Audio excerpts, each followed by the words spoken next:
19 प्रदेशों के प्रदेश अध्यक्ष आए थे।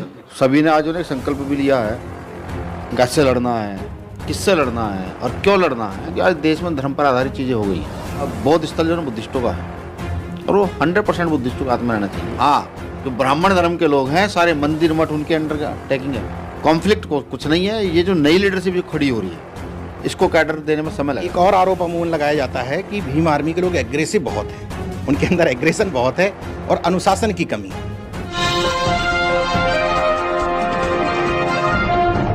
साथियों नमस्कार, मैं हूं नीरज पटेल और आप देख रहे हैं नेशनल जनमत। इस समय मैं दिल्ली में हूं।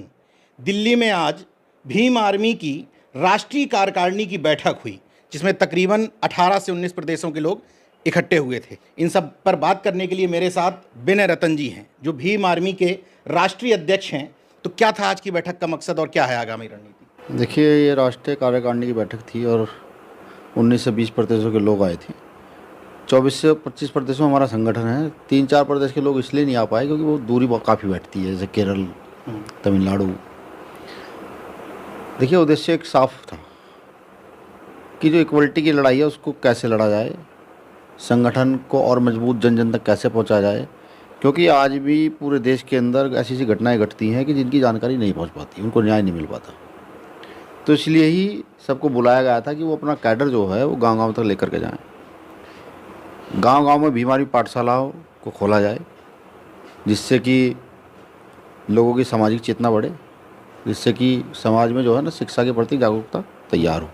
और भी संगठन के जो इंटरनल मुद्दे रहे हैं उन सभी पर आज चर्चा हुई है और बहुत विस्तृत चर्चा हुई है क्योंकि अलग अलग भाषाओं के लोग थे, अलग अलग कल्चर के लोग थे और सभी ने आज उन्हें एक संकल्प भी लिया है कि जिस तरीके का माहौल आज देश के अंदर है, इस माहौल के खिलाफ लड़ने का संकल्प लिया है। और भीम आर्मी भारत एकता मिशन के कैडर को घर घर तक, यानी कि झोपड़ी और खोपड़ी तक पहुँचाने का भी संकल्प लिया गया है। तो ये 18-19 प्रदेशों के प्रदेश अध्यक्ष थे और प्रदेश कार्यकारिणी के लोग थे। किस तरह? 19 प्रदेशों के प्रदेश अध्यक्ष आए थे और हमारी राष्ट्रीय कार्यकारिणी क्योंकि लोकतंत्र पर आधारित है तो लगभग 15 से 16 प्रदेशों में हमारी राष्ट्रीय कार्यकारिणी के लोग रहते हैं। 16 प्रदेश के लोग फिलहाल भीम आर्मी की राष्ट्रीय कार्यकारिणी में हैं। राष्ट्रीय कार्यकारिणी? हाँ, वो लोग थे। ये बड़ी बात है। तो आगामी रणनीति क्या बनी? क्या है प्लानिंग आगे की? किस तरीके से इस लड़ाई को और मजबूती से लड़ा जाए? देखिए, सबसे बड़ी चीज़ है जागरूकता। फिलहाल किसी जातीय धर्म को नहीं बचाना, इस देश को बचाना है, व्यवस्था को बचाना है, डॉक्टर अम्बेडकर के संविधान को बचाना है और उसके लिए सिर्फ एक ही हथियार है, जागरूकता। और अम्बेडकरवादियों का पहले से ये इतना मजबूत हथियार रहा है कि जब जब जागरूकता की तो डॉक्टर काशीराम साहब ने कई बार सरकार बना दी। जागरूकता रही तो दलित पैंथर ने उठा करके इतिहास बदल देने का काम किया।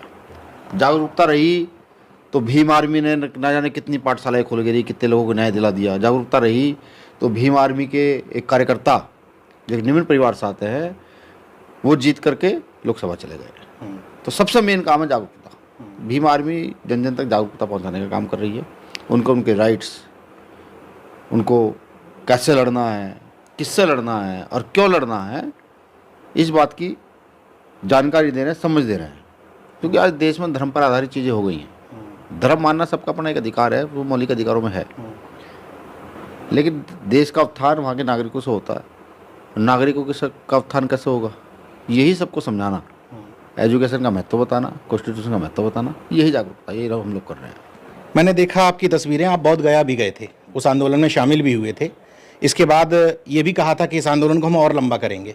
क्या है उस बोध गया को लेकर कुछ प्लानिंग है? देखिए, उस पर भी विस्तृत चर्चा हुई है। बोध गया को लेकर प्लानिंग है। जल्दी एक यात्रा शुरू करने वाले हैं वहाँ माँ बोधि बुद्ध विहार जो है उसको मुक्त कराने के लिए। 1949 का वहाँ एक एक्ट आज भी लागू है, जबकि 26 जनवरी 1950 को जो है देश में संविधान आ गया था, पुराने सब एक्ट खत्म हो गए थे, लेकिन आज भी वो वहाँ चल रहा है। देखिए, बौद्ध स्थल जो है बुद्धिस्टों का है और वो 100% बुद्धिस्टों के हाथ में रहना चाहिए। जैसे इस्लाम धर्म के लोग